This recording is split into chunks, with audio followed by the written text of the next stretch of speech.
Vatican bulletin പുറത്തുവിട്ട Francis മാർപ്പാപ്പ ദേവാലയത്തിൽ പ്രാർത്ഥിച്ചുകൊണ്ടിരിക്കുന്ന ചിത്രത്തിൽ പ്രത്യേകമായിട്ട് പലരും ശ്രദ്ധിച്ചൊരു കാര്യം മാർപ്പാപ്പയുടെ കയ്യിൽ നീര് ഉള്ളതായിട്ട് കാണപ്പെട്ടു എന്നുള്ളതാണ്. അതേക്കുറിച്ച് വത്തിക്കാൻ നൽകിയിരിക്കുന്ന ഒരു വിശദീകരണം ഇതാണ്.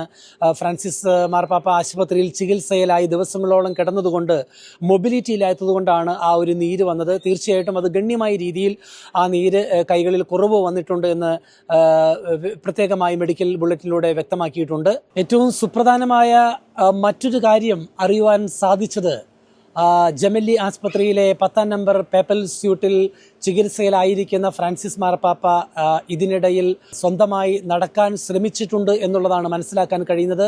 മാത്രമല്ല, അങ്ങനെ നടക്കുന്നതിനിടയിൽ ആസ്പത്രിയിൽ കണ്ടുമുട്ടിയ രോഗികളെ അദ്ദേഹം ആശീർവദിക്കുകയും ചെയ്തു എന്ന് മനസ്സിലാക്കാൻ കഴിഞ്ഞിട്ടുണ്ട്. കൂടാതെ പകൽ സമയങ്ങളിൽ അദ്ദേഹം വിശ്രമിക്കുകയും പ്രാർത്ഥനയിൽ സമയം ചെലവഴിക്കുകയും ചെയ്യുന്നുണ്ട്.